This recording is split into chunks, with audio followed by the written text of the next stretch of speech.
This is Nick. This is Jack. It's Thursday, the new Friday, January 30th, and today's pod is the best one yet. This is a T-Boy. The top 3 pop business news stories you need to know today. Stocks, they are dipping right now. Yesterday, it was because of the Fed. Our nation's central bank is worried about inflation again. So yesterday, they announced they're keeping interest rates high. Investors would prefer if interest rates fell. We'd prefer if interest rates fell. The president would prefer if interest rates fell. But the Fed's job isn't politics or popularity. It's killing inflation.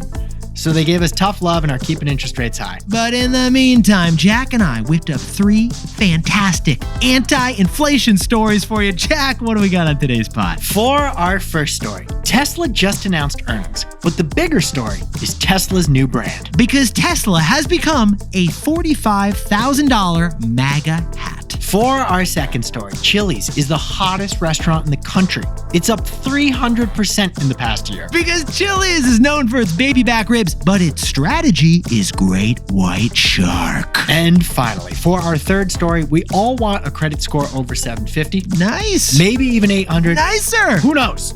Is an 850 possible? Not too shabby. But Jack, does a perfect credit score even exist? Yes, it does. One man got it, and we'll tell you how he did. Oh, we got the secret sauce. But Yetis, before we hit that wonderful mix of stories. Fantastic mix of stories. Love the way things are kicking off, man. Did you hear those fireworks? Because the Chinese New Year began last night. The Lunar New Year. Yes, heard those fireworks. Largest celebration on planet Earth. Here's a wild stat. Get this. The 2 weeks before and after Chinese New Year, 3 billion trips are taken just in China. That's right, because people are leaving the city, visiting family, visiting other family, and then visiting more family. Apparently, every single person in China takes an average of 2 trips during the Chinese New Year. Last year was the year of the dragon. This year is the year of the snake. And this weekend, I'm getting dim sum at Dragon Boat. Remember Dragon Boat, Jack? No. It's like China Live. But Jack and I got curious. How do stocks perform during the year of the snake? Because the Chinese snake is a symbol of calculation, strategy, and thought. So, Jack, let's enlighten the besties. How do markets do during snake years? Really, really freaky. Yeah. Let's kick it back to 2013. It was one of the best years in Wall Street history, and it was the year of the snake. The S&P 500 jumped over 30% that year. But the year 2001 was also the year of the snake, and it was one of the worst years on the stock market. The dot-com bubble burst, 9/11 happened, and stocks dropped 13%.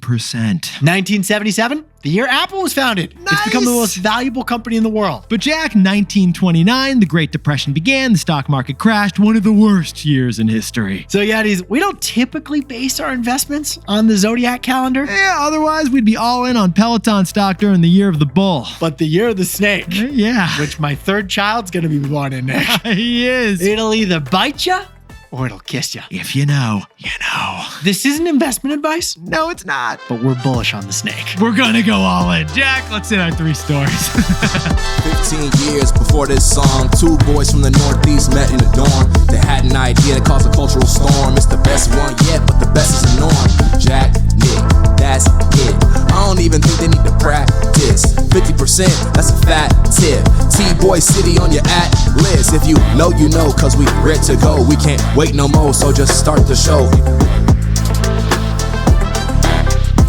Start the show. For our first story, Elon Musk, the most political CEO ever, just announced a disappointing earnings over at Tesla. But the God-honest reality is that Tesla isn't a car company anymore. Tesla sells $45,000 MAGA hats. Yetis, Jack and I have been talking about this for a while, but we think one of the dumbest things that Joe Biden ever did was host an electric vehicle summit at the White House and not invite Elon Musk. Tesla was not there, even though Tesla was like the entire electric car industry at the time. That Biden snub back in 2021, that was the moment, we think, when the world's best entrepreneur, the world's richest person, changed from a Democrat to a MAGA supporter. In 2021, Elon moved Tesla's headquarters out of California to Texas. Then he bought Twitter, and now he tweets literally over 100 times a day. And last year, he invested $250 million to get Donald Trump elected as president. Add it all up, and Elon has become the most political CEO ever, and it's not just in the United States. He's embraced Germany's far right and is now active on Twitter every day, getting involved in their election. Last week, he spoke at Trump's inauguration parade, and then he did what looked just like a Nazi salute. Elon's passion for sustainable cars has been replaced by an obsession with right-wing politics. In the last 48 hours, he's even started tweeting jokes about Nazis. So as we're recording, Tesla just announced their fourth quarter earnings, and the analysts, they're definitely going to ask him about that salute he did. Yes, they are. But here's the strange business irony here. The guy he got elected as president is doing the opposite of Tesla's mission statement. Jack, could you sprinkle on more context for us over there? Governments across the developed world have moved to support electric cars in order to combat climate change, including the United States and Tesla. For the last 12 years, Tesla's sales have benefited from a $7,500 off coupon that's a subsidy from the U.S. government. Tesla also got direct government support in the form of a $450 million loan at a critical time from Tesla from the Department of Energy. And yet, and this is why it's ironic, in just Trump's very first week, he's cut all of that electric vehicle support for companies like Tesla. We covered it last week on the pod. Instead of leasing federal land and waters for wind and solar projects, he is diverting them to oil and gas projects. Now, besties, Jack and I have been covering Tesla earnings for over a decade now. Like, we've covered over 40 of these earnings, haven't we, man? Yeah, this is Jack. I applied to multiple jobs at Tesla. You and did, back then, I remember. Nick, what was Tesla's mission statement? I got it for you, Jack. Here it is. To accelerate the world's transition to sustainable energy. That's still their mission statement today. But Trump is doing everything he can to stop the transition to sustainable energy. Even though Elon is currently his best buddy. So, Jack, what is the takeaway for all our buddies over at Tesla? A Tesla car is now a $45,000 MAGA hat. Now, also full disclosure, Yetis, I've been driving a Tesla Model Y for the last few years. And Jack, have I told you about these stickers we've noticed in San Francisco? I've heard about them. Okay, you see these across the city now. These are bumper stickers that say, I bought this Tesla before Elon went crazy. Yetis, yesterday, Tesla announced 8% shrinkage in car revenue. Their first car shrinkage since 2010. So we're seeing the brand affect the sales. Tesla's brand is being defined less as a cool, clean energy company, but more as a MAGA company. And the Cybertruck? The brand of that is dark MAGA, to use Elon's language. And the numbers show it too. Reuters says that among EV buyers, half as many are now considering Teslas compared to a year before. Now, Tesla's car business is going to be fine. With tech in Silicon Valley shifting to the right politically, there's going to be plenty of people wanting to buy a Tesla. Also, Tesla has huge sales outside the United States, where Elon's politics won't dominate the headlines. Plus, Tesla's a mature company at this point. They honestly don't need electric car incentives from the government anymore. And honestly, from our experience, Tesla is simply the best made and most reliable electric car. Tesla is kind of the iPhone of EVs. Volkswagen, Ford, and GM are still figuring it out. Tesla has figured it out. So besties, electric vehicle buyers are disproportionately motivated by the environment. And right now, Tesla equals Elon, which equals MAGA. A Tesla car is now a $45,000 MAGA hat. For our second story, the top restaurant stock of the last year and a half, get this, it's Chili's. Chili's baby back ribs are actually shark ribs. Yeah, they are. Because we have a new investing strategy to share. It's called shark investing. Shark vesting. Can we go with shark vesting? Sure. Yeah, let's do that. Oh, by the way, Jack, I got to share with you, the greatest marketing hack of all time, it's from Chili's. You know what it is? That commercial? No. Barbecue sauce. No, Jack, it's when they stuck a steak knife in the hamburgers. Oh, yeah. It basically implied that it was a huge burger. It's not actually that big a burger. Oh, it's like an optical illusion? Yeah, basically, they can start serving burgers with chainsaws next. Yetis, Chili's just announced fourth quarter earnings. And Jack, I kind of want to lick them. Revenues rose by 31% compared to the year before. That's wild. The stock of Chili's is now up 15% to an all-time high. How's it in the last year and a half, man? The stock has 6x'd. Hold the case, though, Yetis. We covered Chili's in September on this pod. Did. Back then, the stock was up 150%. But now it's up another 150% since we last covered it. If you're a Yeti and you bought stock of Chili's because of our coverage in September, Nick and I want some kind of a fee. You're welcome. We're sending a Venmo request. This 50-year-old fajita chain is growing faster than an AI cloud SaaS startup. Now, we should point out the hero dish at Chili's isn't baby back ribs anymore. No. It's the Triple Dipper. In fact, they mentioned the Triple Dipper 21 times on their last earnings call. Is that a CEO or is that a waiter? I don't know, back. The Triple Dipper is any 3 apps for just $17. Now I sound like a waiter.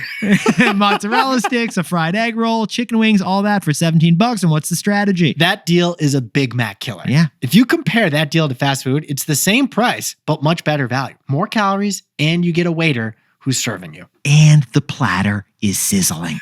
That's a good point. But Jack, before you get on too much flair over there, what is the fascinating part about this story? While Chili's is living its best life, another throwback restaurant chain is choking. That's right. TGI Fridays is having a case of the Mondays.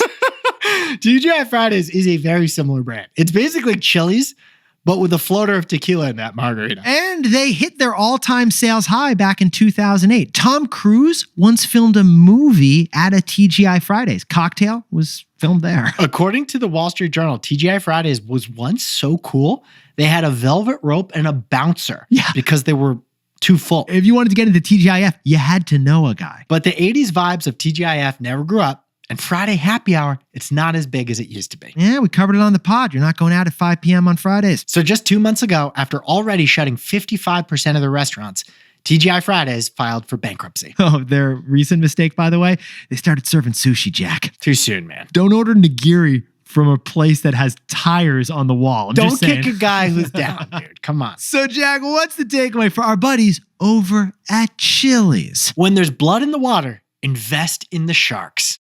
Yetis, when one company declares bankruptcy, those customers, they find one alternative. As TGI Fridays declined, their diners didn't go to the Olive Garden. No. They went to Chili's. Yeah, it's a zero plum game. It's like a shark smelling blood in the water. One business was wounded, and the shark just ate it all up. Did you say a zero plum game? Maybe. I like that a lot, actually. And we've seen this effect before. When Sports Authority declared bankruptcy, Dick's Sporting Goods got a whole bunch of new business. Or Jack, when Victoria's Secret's brand just went out of style, Kim Kardashian's Skims surged. How about right now? Yeah. There's blood in the water at Walgreens. That pharmacy chain is struggling mightily. Yeah, they've got the worst performing stock in the market. Like, whose shark is going to come and eat that chum? I don't know. That's an investment opportunity if you can figure out who it is. Besties, let us know in the comments. In the meantime, when there is blood in the water, we know what to do. Invest in the sharks. Shark vesting.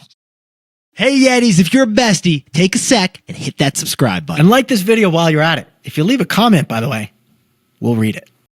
For our third and final story, one man finally achieved the perfect credit score of 850. We'll tell you the secret on how to get an 850 credit score, and it involves your mail. It's actually shockingly simple. But Yetis, today you can apply for and get approved for a credit card almost instantly, man. Actually, Jack, here, boom, here's one. Take 2. Here's 3. I've called and gotten a credit card. They're like, hold on a second.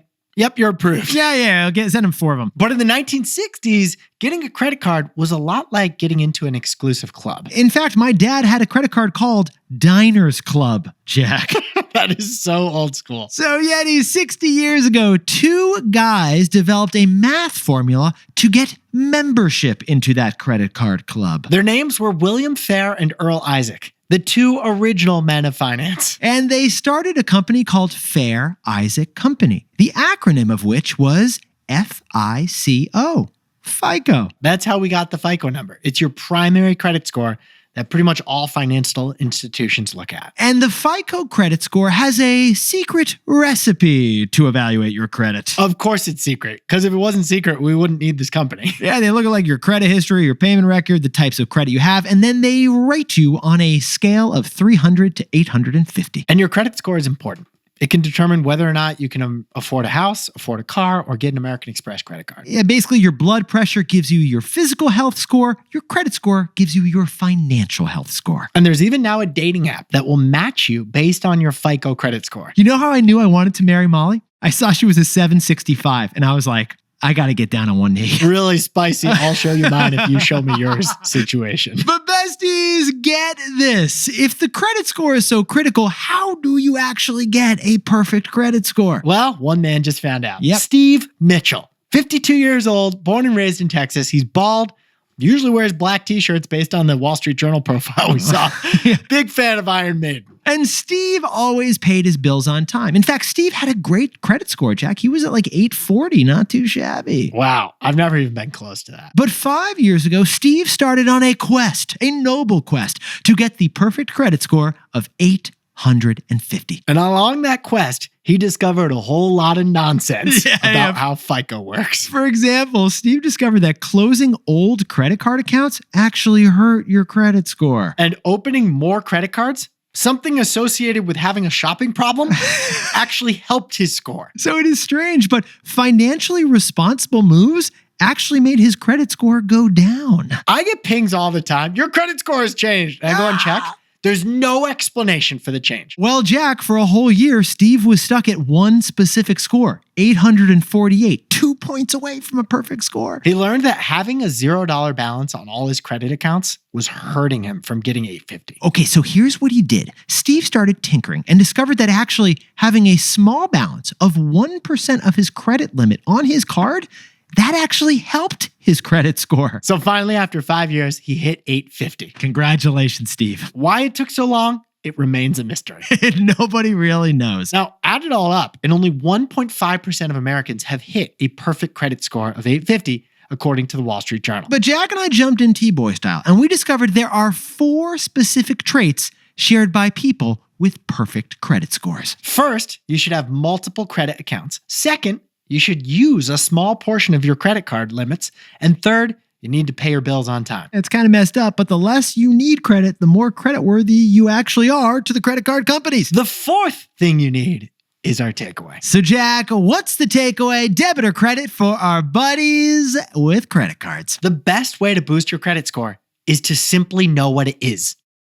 Yeti's great quote from director Woody Allen. 90% of success in life is simply showing up. Well, 90% of getting a good credit score is simply knowing it. According to the National Bureau of Economic Research, studies show that just being aware of your credit score is the best trick to boost your credit score. Knowing your score means you're more likely to be making responsible financial decisions. Now, this is probably more correlation than causation, but when it comes to your credit card, like ignorance of what you owe, that is not bliss, is it, Jack? Ignorance is not bliss. In fact, when we worked at Robinhood, we learned that people who don't open their mail, that's correlated with having a lower credit score. Yeah, like if you don't know how much you're spending on cute tops, you're not going to know if you got to pay down that cute top balance. I mean, I get it. If you have money problems, bills can be stressful. So besties, knowing why you got a specific credit score, that is still a mystery. But just knowing your credit score is critical to boosting it.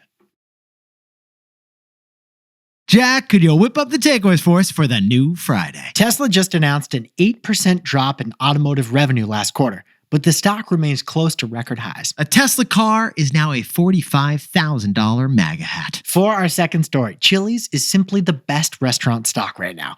It's risen 6x in 18 months by eating TGI Fridays lunch. When there's blood in the water, invest in the sharks. And our third and final story, the perfect credit score does exist. Yeah. One guy got 850 after randomly tinkering with his credit situation. But the best secret to boosting your credit score? Simply knowing your credit score.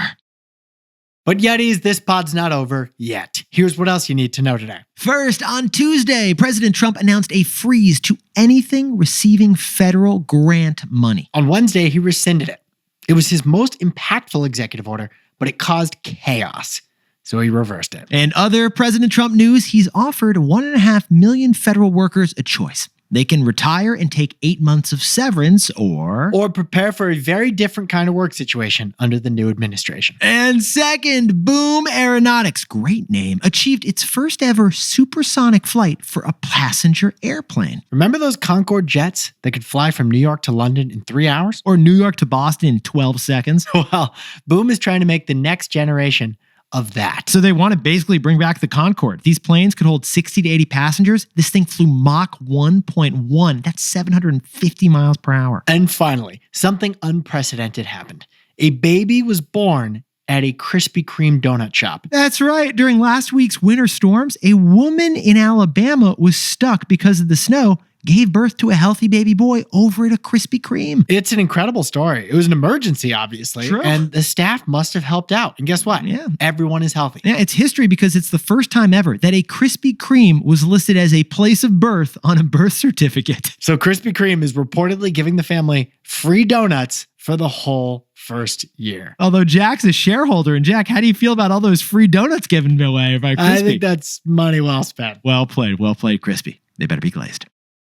Now, time for the best fact yet. This one whipped up by Jack and me. On Sunday, it rained in Los Angeles. Finally. All but putting out the very last of the wildfires. Now, this has sadly fallen away from the front page news, but now Angelenos can actually start rebuilding. Well, the tech and venture capital community, they lost a lot of homes in the high-end areas of the Palisades that burned down. And it's going to take them months or years to find a new place or rebuild. But that same community also set up a fund to help those most in need. It's called the LA Tech Community Cares Fund, and it's raised nearly $1 million so far to help those Angelenos most in financial need. So a lot of organizations out there, we dropped a link to this one in our episode description for you. Yetis, you look fantastic out there. And if you happen to be enjoying a burger with a steak knife, which is never necessary, send us a picture of that steak knife. I always cut my burger in half. I do too. Controversial in some places. Well, more controversial, Jack. Do you put the ketchup on the burger or do you dip the burger in the ketchup? I do both. It was a trick question, and you passed. Yetis, after this, remember to check out our weekly show, The Best Idea Yet, because we just dropped a new episode on Red Bull. We got a link in the episode description, and Nick and I will see you tomorrow. Can't wait.